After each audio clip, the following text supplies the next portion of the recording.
NATO on Wednesday urged Russia to withdraw all forces from eastern Ukraine and to end its support for the pro-Moscow separatists as a ceasefire appeared to unravel.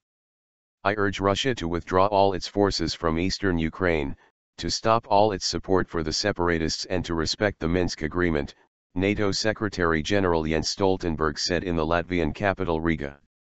The ceasefire has not been respected, he told reporters before meeting with EU defense ministers, and said he was deeply concerned by the deteriorating situation in eastern Ukraine.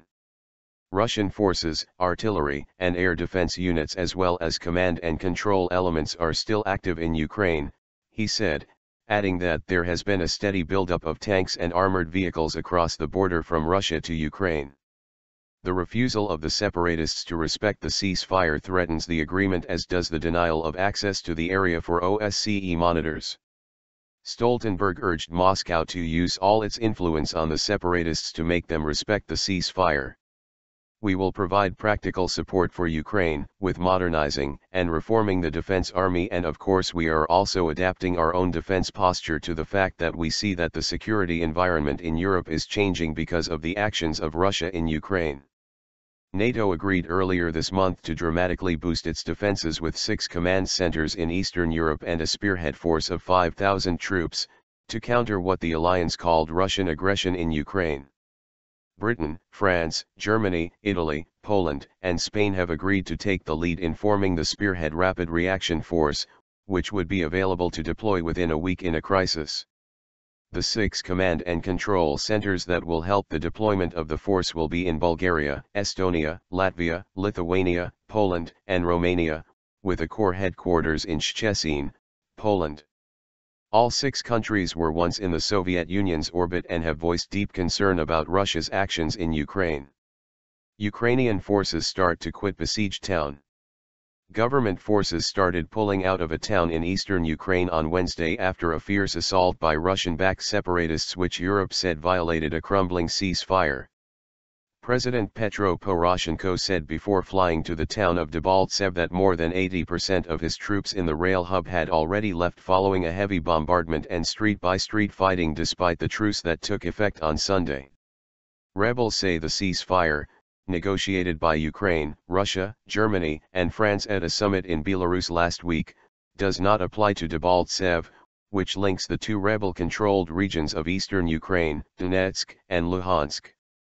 Poroshenko and the West say the rebel assault is being reinforced by Russian tanks, artillery, and soldiers, though Moscow denies sending forces to join the battle for a region that President Vladimir Putin has called New Russia.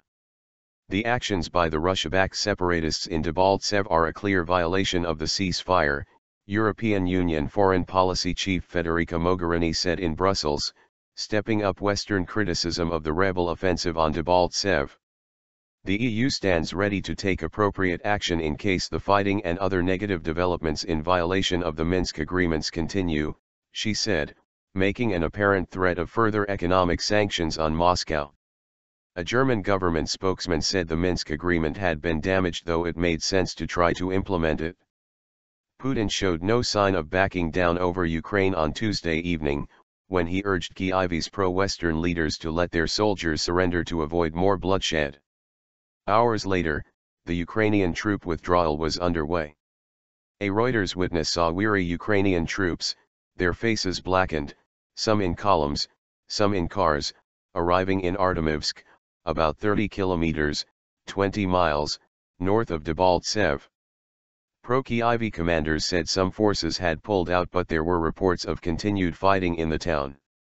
A Reuters correspondent near Debaltsev saw black smoke rising over the town and heard loud blasts hours after the withdrawal began. The withdrawal of forces from Debaltsev is taking place in a planned and organized way, said Seaman Semenchenko, who heads the Donbass paramilitary battalion. The enemy is trying to cut the roads and prevent the exit of the troops, he said on Facebook. News of the withdrawal immediately affected financial markets, with the cost of ensuring exposure to Ukrainian debt and the spreads of the country's dollar bonds over safe haven U.S. Treasury bills soaring to record highs. The ruble was largely steady against the dollar. Withdrawal of heavy weapons.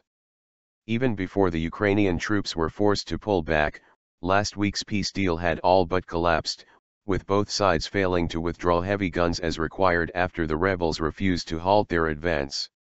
Interfax news agency cited the self-proclaimed Donetsk People's Republic as saying that separatists had begun pulling back artillery from rebel-held areas of East Ukraine where fighting had ceased. Rebels stepped up their offensive on Debaltsev almost immediately after the deal to end the conflict in eastern Ukraine, which has killed more than 5,000 people, was signed on Thursday. The deal gave both sides until Sunday to lay down their arms, prompting some analysts to suggest the rebels felt they could take the town within that time frame. Despite Putin's public call for a surrender, Russia sponsored a resolution adopted by the UN Security Council that called on all sides to implement the truce agreement, expressing grave concern at the violence. Russia has already annexed Ukraine's Crimea Peninsula, and Western countries believe Putin's goal is to establish a frozen conflict in eastern Ukraine, gaining permanent leverage over a country of 45 million people seeking integration with Europe. Washington said it was gravely concerned by the fighting and was monitoring reports of a new column of Russian military equipment heading to the area. The United States has been considering sending weapons to aid Kyiv, although the State Department said on Tuesday getting into a proxy war with Russia was not in the interests of Ukraine or the world. Putin said he believed foreign weapons were already being supplied to Kyiv.